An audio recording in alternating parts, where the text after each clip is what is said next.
Selamat pagi saudara-saudari semua. Hari ini kita merenungkan kitab Lukas pasal 13 yang disampaikan oleh Pastor Jason.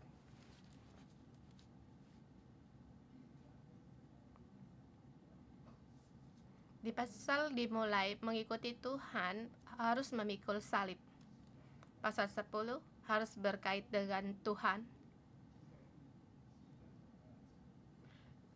Pasal 11 mengatakan harus integrasi.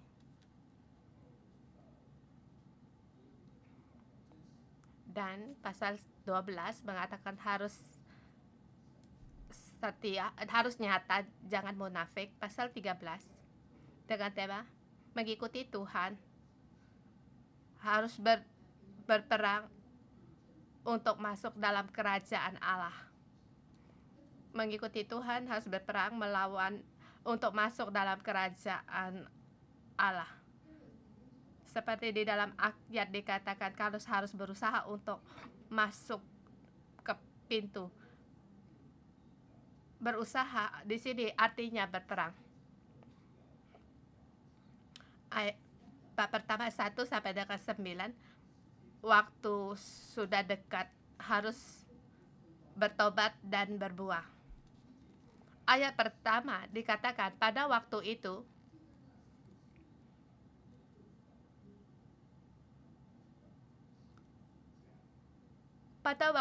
ada orang menjelaskan bahwa ada orang untuk mencari dia menjadi penengah soal warisan.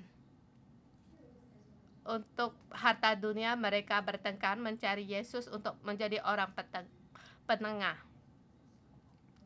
Dalam waktu bersamaan terjadi suatu perkara.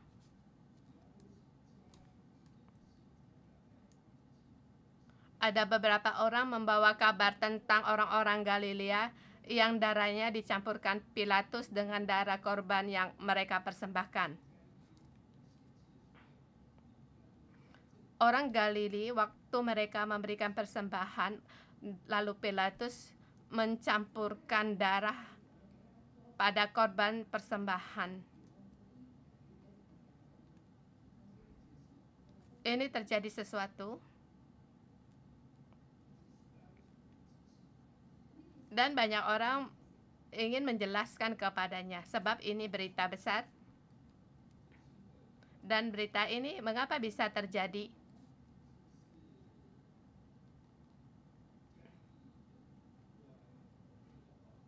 Bukankah orang Galilea mereka tidak menurut jadi ada dosa, ada hukuman? Jadi Yesus dia memberikan satu perkara seperti menara Siloam yang runtuh yang membuatkan kematian 18 orang yang mati tertimpa juga sama. Mengapa Allah menggunakan menara di Siloam menimpa 18 orang hingga mati? Apakah mereka berdosa? Bagi kita sekarang katakan mengapa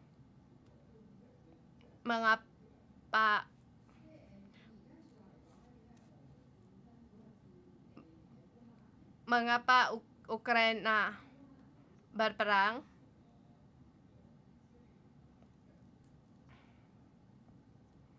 Seperti sekarang mengapa Hamas dengan Israel berperang? Gaza, tempat itu sangat menderita. Apakah mereka melakukan sesuatu yang tidak berkenan bagi Allah? Dan atau gempa bumi di Turki yang meninggal banyak orang sampai sekitar 50.000 orang, dan ini terjadi. Dan di sini bertanya kepada Yesus hal ini. Dan mereka bertanya, sesungguhnya mereka punya pikiran, apakah dosa mereka lebih besar sehingga bertanya kepada Yesus, apakah demikian? Dua perumpamaan, Yesus menjawab sama, yaitu tidak. Jikalau kamu tidak bertobat, kamu semua akan binasa. Tetapi jikalau kamu tidak bertobat, kamu semua akan mati binasa atas cara demikian. Jangan mengira dosa mereka lebih besar, sesungguhnya sama.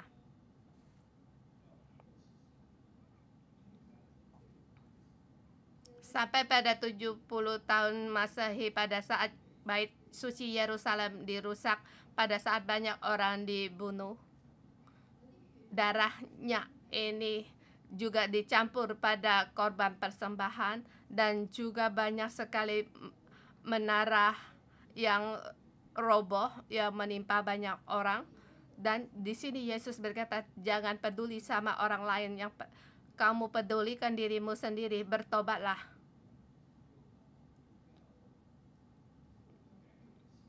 Bertobat, kita harus mengubah hati pikiran kita dan kita harus berbuah. Yesus takut mereka tidak mengerti dan mengambil perumpamaan yang lain, yaitu tentang pohon ara yang tidak berbuah. Dia ditanam di kebun, tetapi dalam 3 tahun juga tidak berbuah. Melambangkan Yesus di bumi 3 tahun. Kemudian tuannya ingin menebang pohon itu.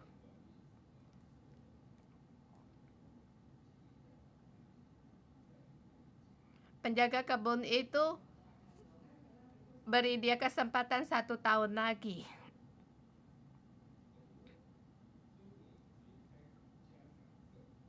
Aku akan mencangkul tanahnya di sekelilingnya dan memberi pupuk kepadanya. Jika mungkin tahun depan ia berbuah, jika tidak, tebanglah dia. Ditambah pupuk. Lebih banyak lagi kasih dia anugerah. Semoga dia bisa berubah.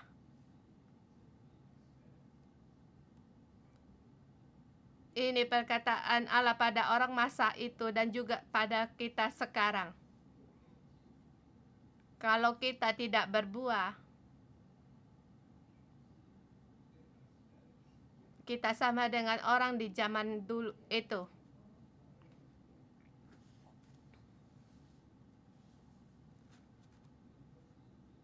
Kita juga orang berdosa.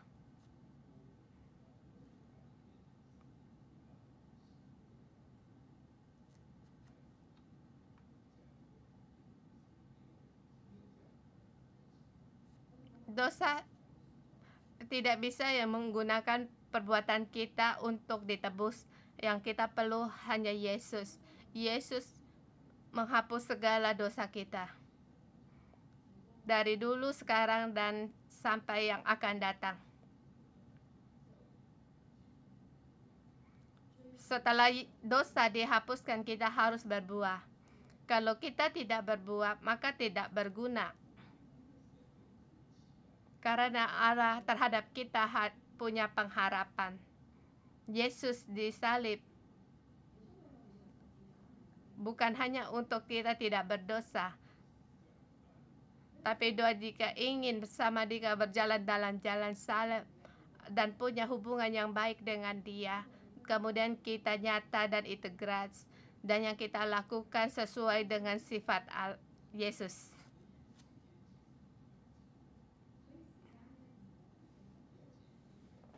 Jadi waktu sudah dekat, harus bertobat dan berbuah.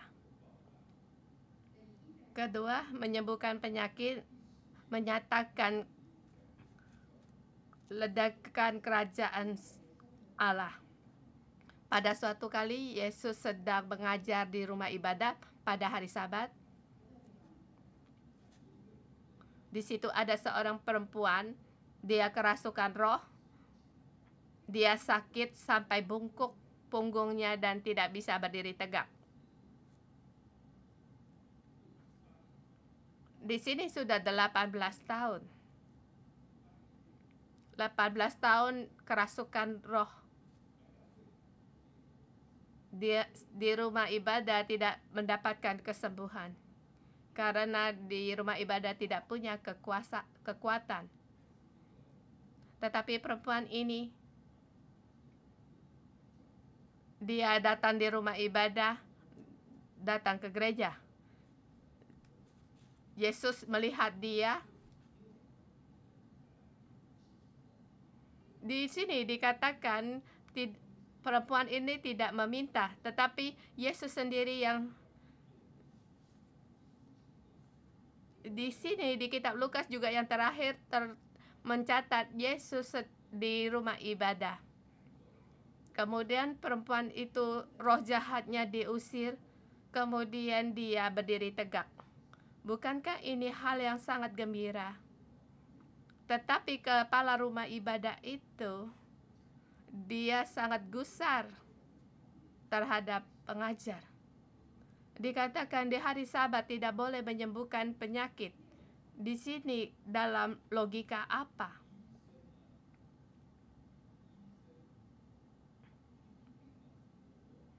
Seorang tabib menyembuhkan penyakit itu pekerjaan. Dia bukan menyelamatkan orang, tetapi pekerjaannya. Jadi dia pun harus menjaga hari Sabat. Jadi 6 hari kamu bisa bekerja, tetapi pada sampai hari Sabat tidak boleh.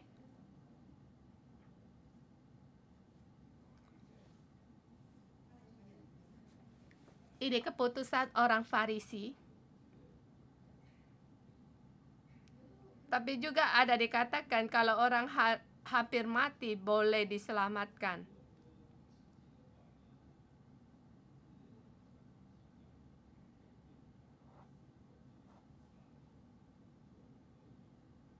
Tapi kalau belum gawat darurat seperti di Hong Kong, antri 4-8 jam itu tidak boleh.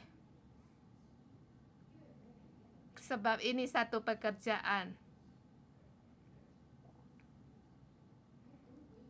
Bagi orang penjaga rumah ibadah dan orang Farisi itu adalah pekerjaan, jadi tidak boleh bekerja. Jadi mereka menegur Yesus. Kespesialan orang Farisi.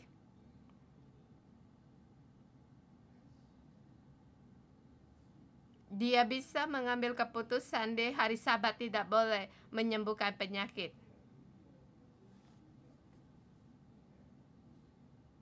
Tapi perhatikan di hari Sabat, hewan-hewanmu juga kamu kasih dia minum air. Dia memperdulikan makanan untuk ternak dan makanan. Pada keadaan ini, pada Yesus ditegur oleh kepala rumah ibadah. Jadi Yesus memberitahukan penjaga itu, yaitu orang munafik. Mengapa kamu tidak bukankah perempuan ini sangat kasihan? Sudah 8 tahun dia diikat iblis, bukankah di hari Sabat mendapatkan kelepasan? Kamu mementingkan ternakmu, ada makan dan minum, tetapi kamu tidak peduli sama perempuan yang sudah terikat 18 tahun. Jadi bagaimana kita terus untuk mengikuti Tuhan? Kita harus menghasilkan buah pertobatan. Kalau kita perlu dan kita bertemu, kita harus menyembuhkan penyakit dan menyatakan kekuatan kerajaan Allah. Seperti ayat 18-21. Kerajaan Allah seperti sangat kecil, seperti biji sesawi. Biji sesawi lebih kecil lagi dari biji tumbuh-tumbuhan yang lainnya. Tetapi kalau dia bisa bertumbuh besar, bisa tinggi sampai 5 kilometer, dan burung-burung bisa bersarang pada cabang-cabangnya. Ini kekuatan kerajaan Allah. Bagaimana kita mengikutinya? Kita harus terus mengusir setan, menyembuhkan penyakit, menyatakan kekuatan kerajaan Allah. Pada saat kita berdoa pada Tuhan, kiranya nama-Mu dikuduskan, datanglah kerajaan-Mu. Maka Allah memberikan Roh Kudus karena kita dengan Roh Allah mengusir setan. Dan ini saling terikat.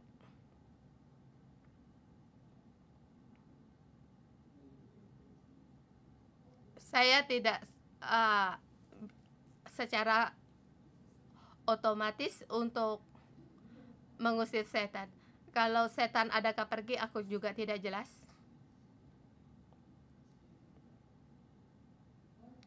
Dalam petunjuk penglihatan, bagi saya ini sangat lemah. Kalau perkara saya sangat jelas, tetapi bagi perkara orang lain sangat pudar. Jadi saya tidak sengaja mencari orang, aku mengusir setan yang ada padamu dan menyembuhkan penyakitmu. Aku tidak demikian. Tetapi kalau bertemu, maka saya pun bisa lakukan. Bertemu tidak bisa melarikan diri lewat karena Allah ada anugerah. Jadi saya tidak sengaja untuk mencari setan untuk berperang dengan dia. Tetapi kalau ketemu, saya pun akan melakukan. Aku tidak berhati-hati terjadi di hadapanku, seperti anggota sel yang memerlukan. Atau banyak orang memerlukan, dia mengatakan seharusnya memang kita harus lakukan, sebab ini menyatakan kekuatan kerajaan Allah. Dan setelah kamu lakukan, kamu akan merasakan Allah sangat berkuasa, dan kamu akan semakin takut akan Tuhan, sebab kamu akan merasakan peperangan rohani.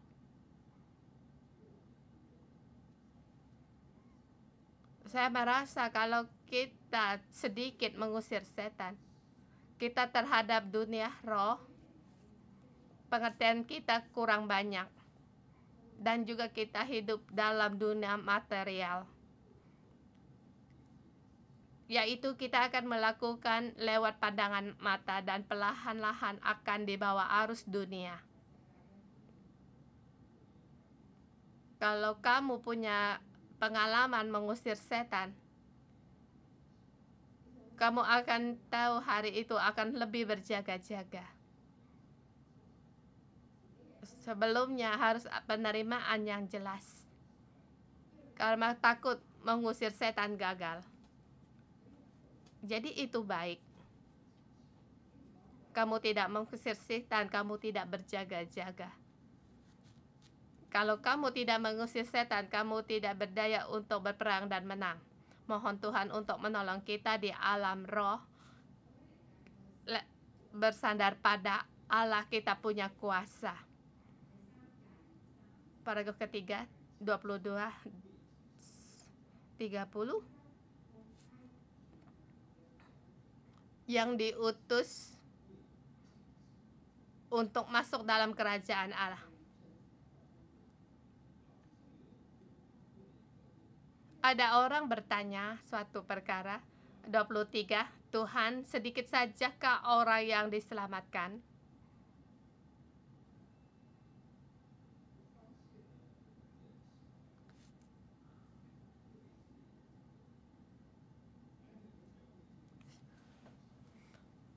Saya menemukan kaum laki-laki sering bertanya yang tidak pada hal sangkutan dengan dirinya sendiri, tetapi perkara orang lain.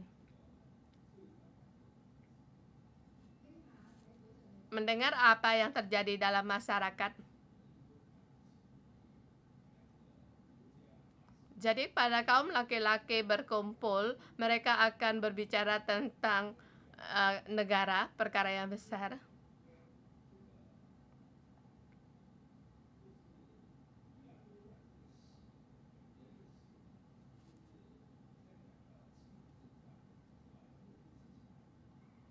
Jadi pada saat darah Pilatus mencampurkan darah manusia terhadap korban persembahan, hal ini bisa jadi pembicaraan mereka. Dan kemudian bertanya, sedikit sajakah orang yang diselamatkan, banyak atau dikit, semuanya sama, apa urusannya dengan kamu? Kita sering-sering bertanya, demikian bisa diselamatkan, kalau dengan ini apakah bisa diselamatkan?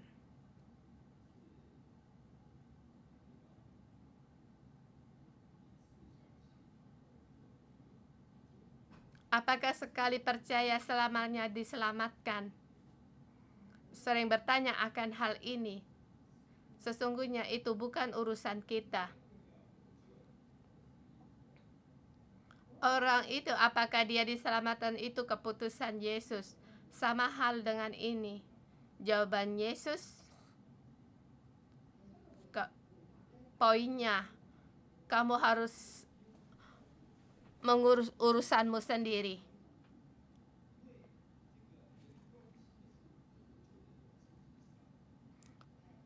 Orang yang menjadi kepedulian orang, apakah orang yang diselamatkan itu sedikit? Yang dipedulikan apakah diselamatkan? Peduli apakah orang diselamatkan itu banyak? Karena Allah ingin orang bertobat, sebab Allah mengasihi orang manusia. Pada saat Yesus datang kembali dipenuhi dengan kemuliaan. Kalau di setengah bumi ini jumlah orang percaya Yesus, saya merasa Yesus tidak mulia dan keadaan tidak begitu baik. Seharusnya sepertiga harus percaya Yesus, yaitu jumlah yang diselamatkan itu banyak. Tapi di sini Yesus melampaui akan pertanyaan ini. Jadi jangan berhenti pada diselamatkan, tetapi kamu harus berjuang untuk masuk melalui pintu yang sesak. Berjuang artinya berperang. Sebab Yesus berkata, kerajaanku bukan milik dunia ini. Kalau kerajaanku milik dunia ini, maka para muridku harus bangkit berjuang, berperang, berjuang untuk masuk pintu yang sesak. Tadi mengapa dikatakan pintu keselamatan luas tetapi pintunya sesak? Kita lihat di ayat 28. Di sana akan terdapat ratapan dan gertak gigi apabila kamu akan melihat Abraham dan Ishak dan Yakub dan semua nabi di dalam kerajaan Allah, tetapi kamu sendiri dicampakkan keluar. Di sini dikatakan kerajaan Allah, ayat 29. Dan orang akan datang dari timur dan barat dan dari utara dan selatan, dan mereka akan duduk makan di dalam kerajaan Allah. Di sini dikatakan masuk kerajaan Allah. Seperti dikatakan oleh Paulus, kita masuk dalam kerajaan Allah, kita harus melewati banyak kesulitan. Seperti Yesus dari segi lain berkata, kerajaan Allah harus berjuang untuk masuk, dan yang berusaha akan mendapatkan. Diselamatkan itu lewat iman, dan anugerah itu didapatkan secara cuma-cuma. Yesus telah berkorban, jadi diselamatkan itu dengan iman. Tetapi untuk masuk kerajaan Allah harus berjuang, perlu berperang. Kalau kita tidak berperang, maka sulit untuk masuk kerajaan Allah, sebab pintunya sesak.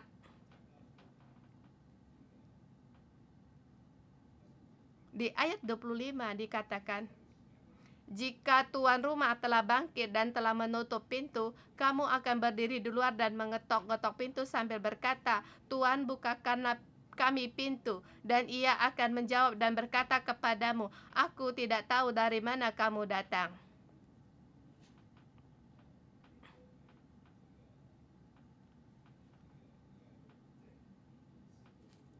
Dan juga ia berkata, maka kamu akan berkata, kami telah makan dan minum di hadapanmu, dan engkau telah mengajar di jalan-jalan kota kami. Artinya, kami pernah mengambil perjamuan kudus. Aku juga pernah makan dan minum di hadapanmu, dan juga telah belajar dan diperselap dan juga mengikuti renungan pagi dan sekolah Alkitab. Dan saya juga banyak mengambil predikat atau sertifikat, tetapi Yesus berkata,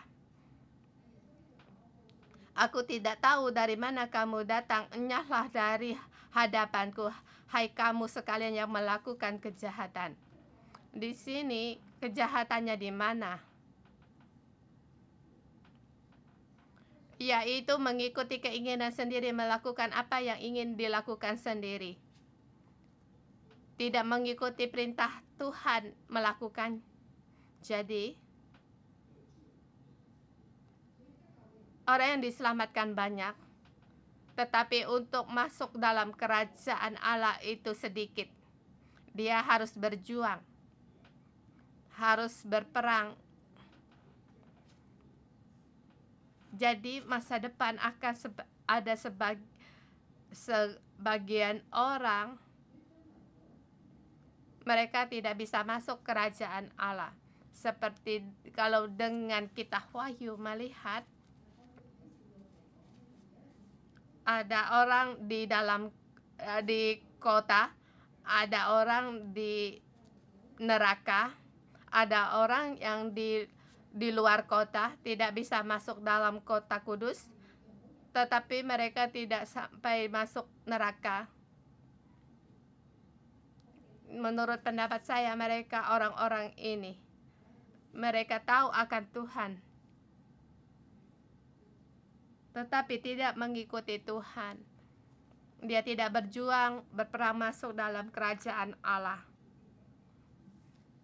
Jadi dia tidak bisa makan bersama Tuhan dalam perjamuannya.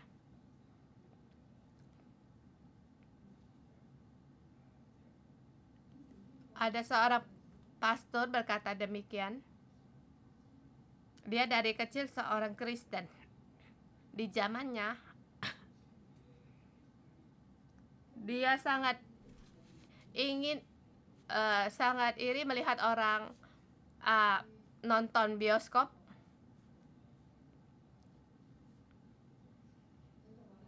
Dan merasa saya seorang Kristen tidak boleh melakukan ini.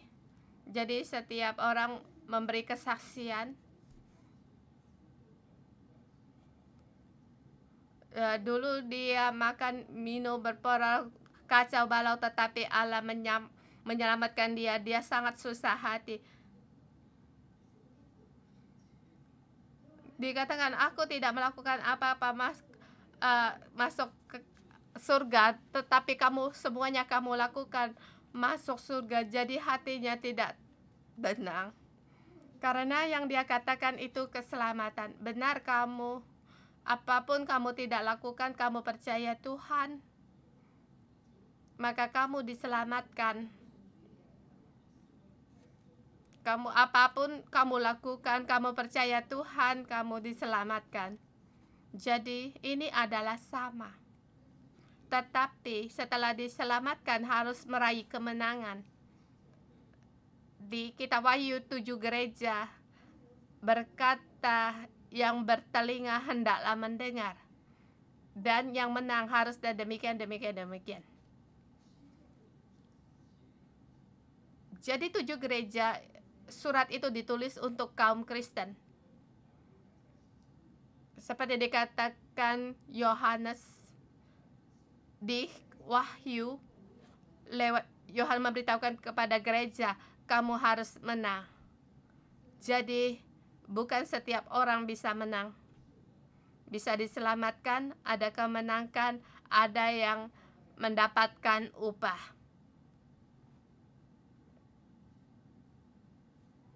Mengembala sangatlah susah. Mengapa harus mengembala? Seberapa besar susah mengembala? Mengembala bisa mendapatkan mahkota.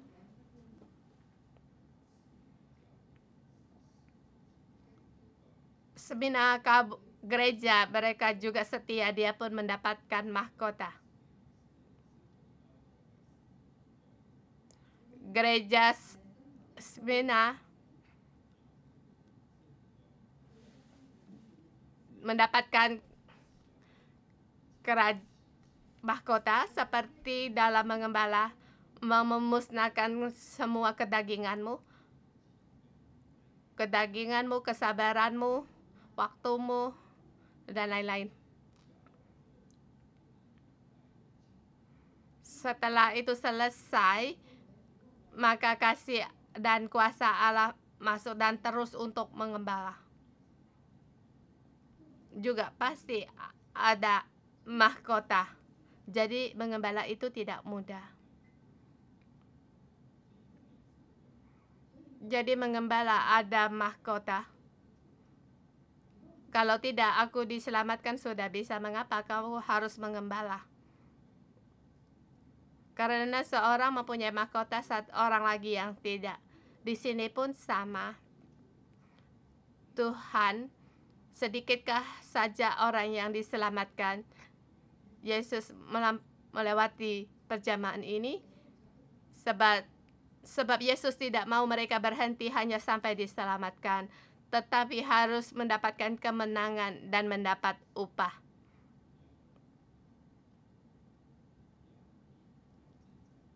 Kalau untuk masuk dalam kerajaan Allah harus berjuang, harus berperang. Kita dengan kuasa Allah untuk mengusir setan pun perlu berperang. Kita menghadapi kemunafikan dan juga harus berperang. Kita luar dalam tidak sama, kita pun sendiri harus berperang. Seperti di sini dikatakan, kita harus berjuang untuk masuk dalam kerajaan Allah. Yesus sendiri bagaimana? Ayat 33.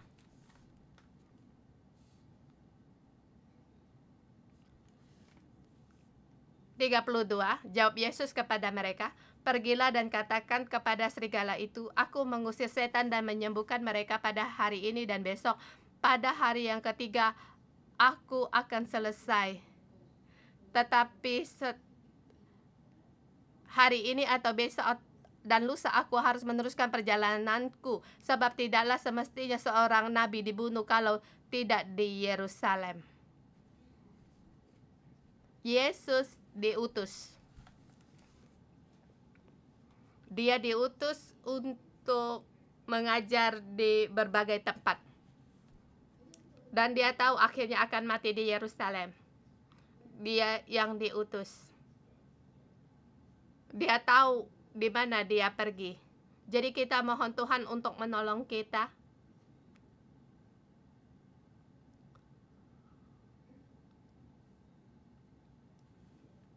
Mengikuti Tuhan perlu pengorbanan.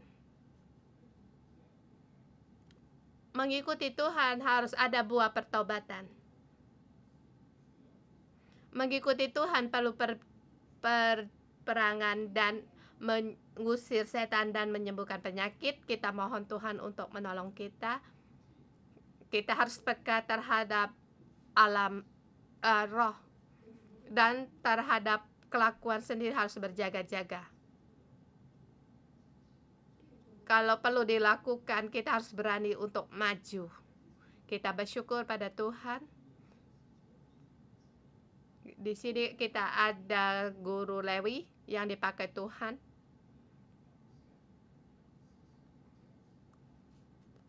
Mereka melepaskan pengajaran dunia untuk menjadi guru Lewi. Saya percaya ini dijamah oleh Roh Tuhan untuk mengambil keputusan ini. Orang Roma juga tidak mengerti. atau orang tua tidak begitu mengerti, atau dalam serumah tidak mengerti.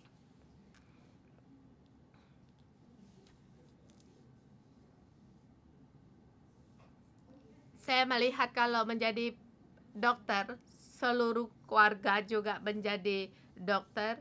Kalau kamu menjadi hakim, kamu juga sekeluarga itu menjadi hakim.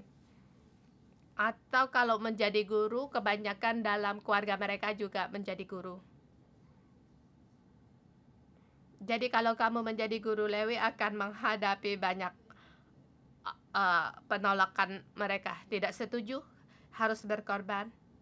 Tetapi kita juga karena diutus kita untuk terus maju, mohon Tuhan untuk menolong kita. Mari kita menyembah Tuhan Allah kita. Haleluya. Saudara semua, mari kita bersama.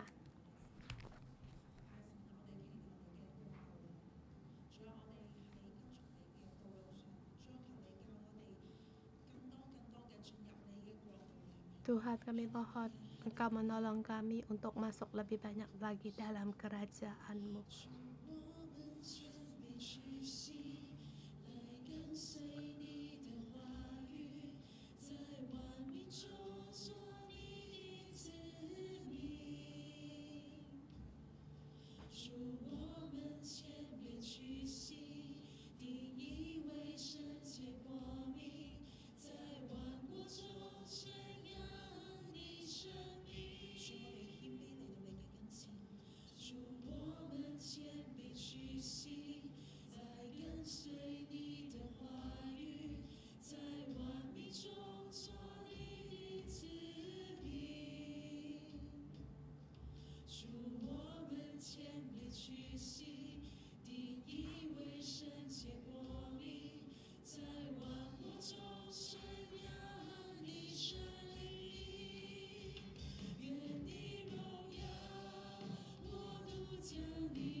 Yesus, kami bersyukur dan berterima kasih.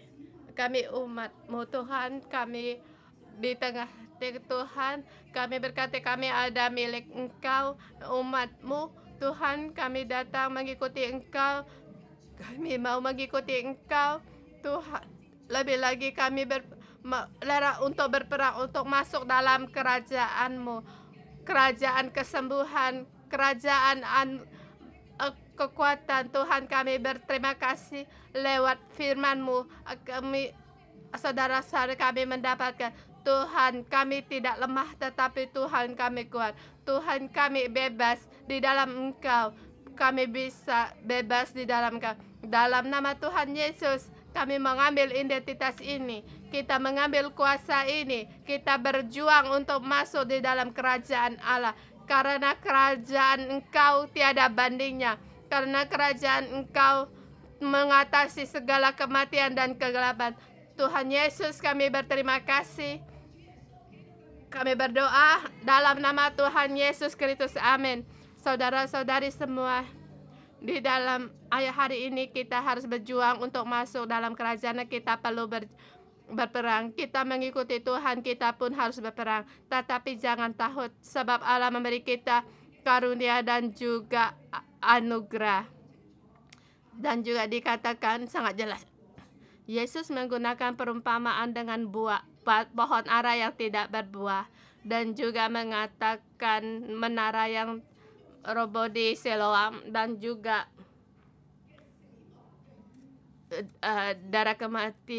darah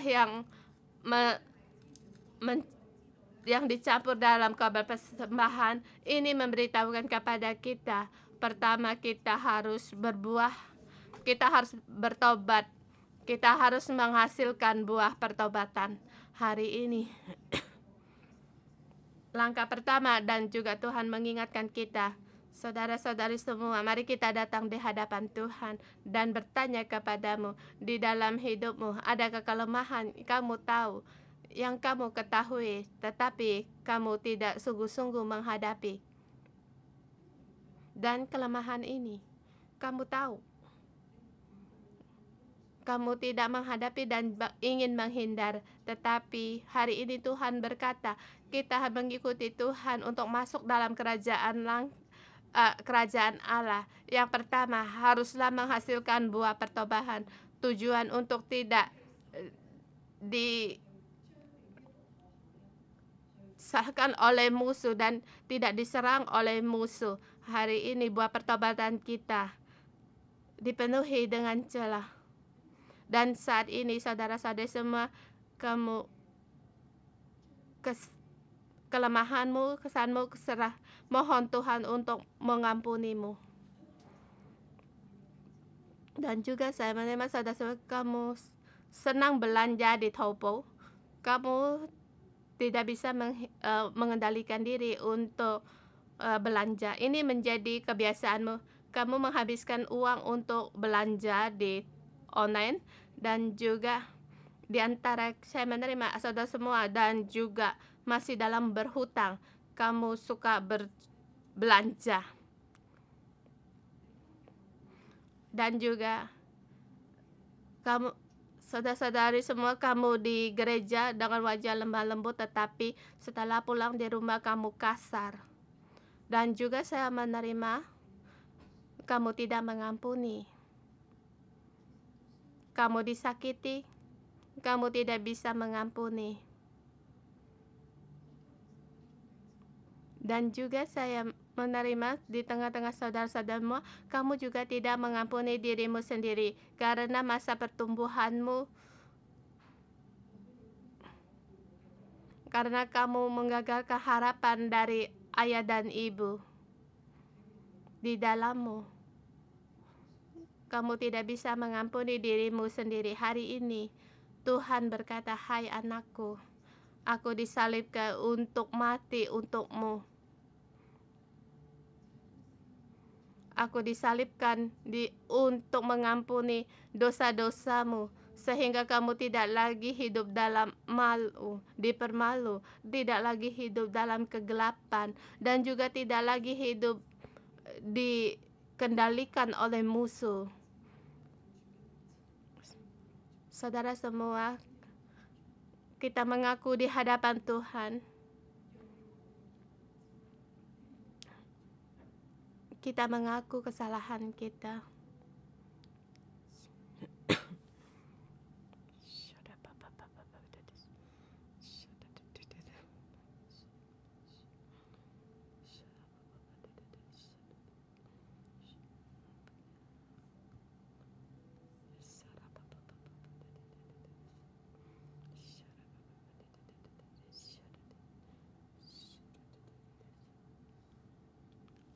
Roh Kudus, kami menyambut Engkau dan kami perlu akan Engkau. Tuhan, kami mohon Engkau berikan kami hati yang mau bertobat. Tuhan, Engkau tahu di dalam kami dan kami tahu kehidupan kami, bermacam-macam masalah hidup kami. Tuhan, kami hanya menganggap ini masalah kami dan kami tidak sungguh-sungguh untuk bertobat. Tuhan, di dalam kami merasa benar sendiri. Kami merasa datang ke gereja, kami kebaktian, sel grup, kami telah menjadi kewajiban sebagai Kristen. Tuhan, mohon Engkau ampun kami. Kami mengira kami saleh. Kami mereka apa yang kami lakukan hal yang benar. Tetapi Tuhan, di dalam matamu kami adalah orang jahat.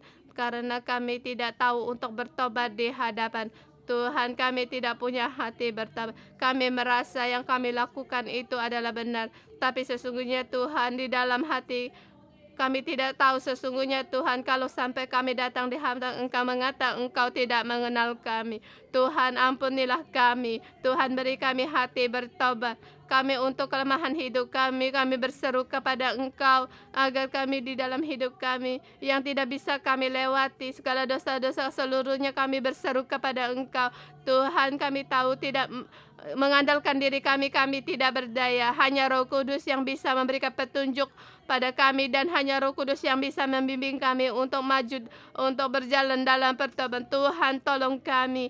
Kami perlu roh untuk bertobat memenuhi kami. Tuhan, kami hanya sering karena dosa kami untuk mohon dibenar. Tuhan, buang segala keras hati kami, buang segala merasa benar, bahkan ketinggian hati kami. Tuhan, agar kami melihat kelemahan hidup kami dan kami bisa melihat kami sungguh rendah. Kami begitu rendah sehingga kami perlu akan Engkau. Tuhan, hati pertobatan ini Engkau berikan di dalam kami sehingga kami selalu berseru kepadamu untuk mohon anugerah-Mu.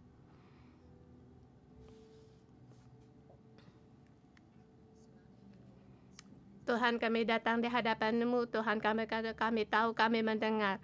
Bahkan kami datang di hadapan kami berkata kepada Engkau, Tuhan, kami mau mengaku kesalahan kami, bertobat pada saat kami selalu berada dalam, merasa benar kami dalam belanja untuk memuaskan kekosongan kami. Kami menghindar dari keamanan kami. Kami tidak datang di hadapan-Mu untuk mohon Engkau mengampuni kami. Tuhan sangat ingin dengan penampilan yang lembut untuk terhadap sesama agar kami hidup yang nyata. Tuhan, kami tidak sabar terhadap diri kami sendiri, terhadap orang. Kami merasa tidak sabar. Kami selalu menanti kehendak-Mu Kami pun merasa tidak sabar, bahkan kami ingin mengendalikan Engkau. Tuhan, mohon Engkau ampuni kami. Kami di luar dalam sering-sering tidak sama. Dan juga kami sangat takut dalam hidup kami dinyatakan di hadapan-Mu. Tuhan, Engkau sungguh mengenal kami. Walaupun kami tidak datang di hadapan-Mu, tetapi Engkau tahu. Tuhan, kami hari ini mau sungguh-sungguh berhadapan dengan Engkau. Ampuni segala kemunafikan kami. Ampuni segala merasa tidak aman kami. Ampuni kami tidak setia kepada Engkau. Ampunilah kami seluruhnya tidak percaya Engkau merangkul kami. Tuhan, berilah hati pertobatan pada kami dan juga kami bisa berbuah. Tuhan, kami berterima kasih. Engkau yang mengampuni, Engkau yang mengasihi kami. Tuhan, Engkau yang menerima kami. Tuhan, kami datang di hadapan-Mu untuk memohon kepada Engkau agar sungguh-sungguh bertobat. Tuhan, Engkau tidak menyia-nyiakan setiap titikan air mata kami. Tuhan, segala dosa kami di hadapan kesemuanya dihapuskan. Tuhan, Engkau beri kami kekuatan. Darah-Mu telah ampuni ke segala dosa kami, segala kelemahan dan dosa telah disalibkan pada salibnya Yesus. Tuhan, Engkau telah menanggung. Tuhan, beri kekuatan pada kami. Beri kami kekuatan agar kami bisa berubah. Bukan hanya kami menyesal, tetapi juga kami harus berubah. Tuhan, kami mau bangkit. Kami menyatakan kami mau mendapatkan kekuatan untuk berdoa, untuk bertobat. Tuhan, kami berseru kepada Engkau.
Tuhan, kami sebagai pemimpin juga kami mau berubah. Kami tidak mau lewat dengan pengalaman kami untuk melayani, tetapi Tuhan, kami harus membawa kekuatan kerajaan Allah.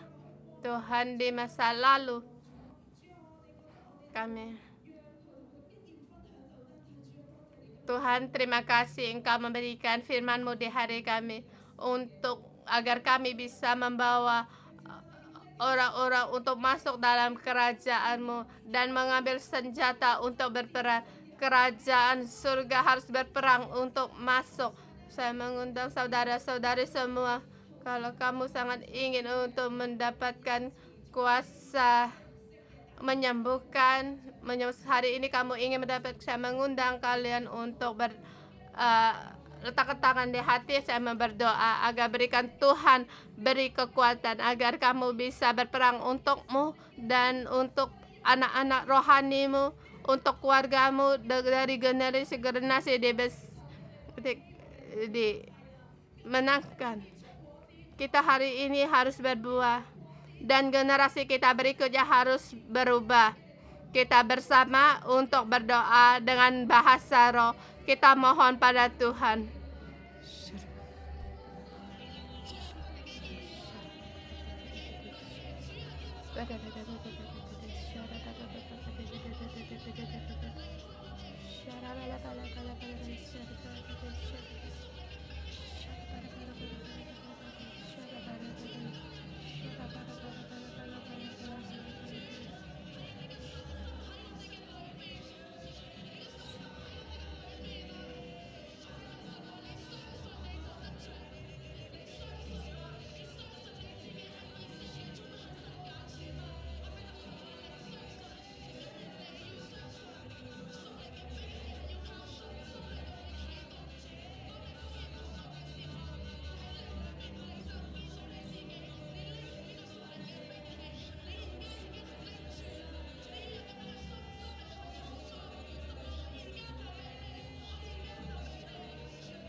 rindukan akan mendapatkan.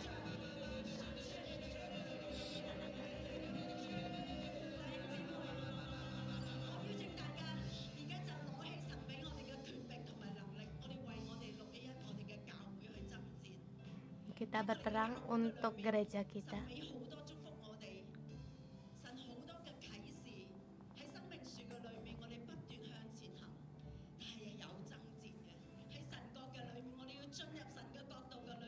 Dalam jalan pohon kehidupan kita terus untuk berperang, ada berperangan. Kita harus masuk dalam kerajaan Allah. Mari kita bersama berdoa untuk gereja kita.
Tuhan, kami berseru kepada Engkau, mohon pada nyala api.